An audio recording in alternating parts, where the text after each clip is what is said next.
गोरु मांस बोझी ट्रक जबत बालेश्वर जिला सिंगला थाना अंतर्गत बस्ता बालियापाड़ मुख्य रास्तार पुटुरा छक निकट जबत कला सिंगला थाना पुलिस। एही ट्रक 5 टन रु अधिक गोमांस थिबा पुलिस अनुमान करुछि। एहाकु नै घटनास्थल में उत्तेजना प्रकाश पाई। सूचना अनुसार पश्चिमबंग नंबर थिबा एक ट्रक भद्रक अंचल गोमांस बोझी करी पश्चिमबंग अभिमुखी जाउथला।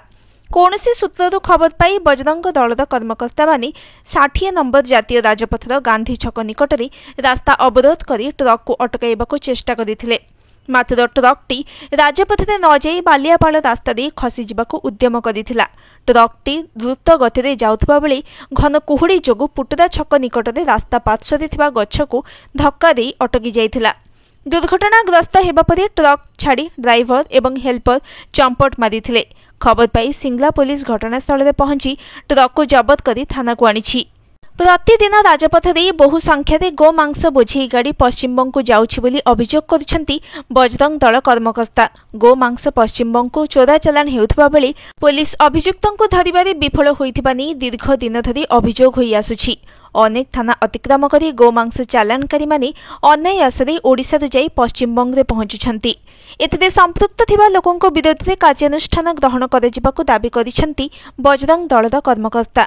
कटक जिला तिगिरियार 12 माण जंगल निकटरू गोमांस बेआईन भाव चालान कराଯାउथबार मध्य अभियोग होईछि। एते परिमाणर गोमांस चालान होईछि जे पहाड़ भली पड़ी रहिछि गोरु गाईंकर हाड़।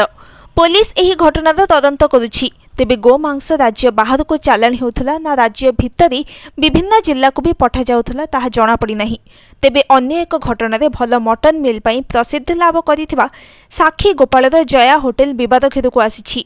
पुरी जिल्ला रे धरा पड़िथिबा जणे गोमांस बेपारी एही होटेल को गोमांस देउथिबार कहिछि। एहा परे आरंभ होईछि तनाखना। जया होटेल रे गोमांस अभियोग मामला रे तत्परता प्रकाश करिछि जिला प्रशासन। जया होटेल परिसर में लागू होईछि 163 धारा। एही होटेल ठारू 1 किलोमीटर परिधि रे कटकणा जारी करिछि पुरी जिला प्रशासन। जया होटेल रे गोमांस अभियोग नै वीडियो भाइराल होइथिला। एही वीडियो भाइराल परे घटना को नै असंतोष देखा दैथिला। पूर्वरु जिलापालक निर्देश क्रमे एही होटेल को सील करिथिला प्रशासन। एहा सहित रंधा जाइथिबा मांस नमूना को राज्य परीक्षागार को अणा जाइछि। Bureau report news today.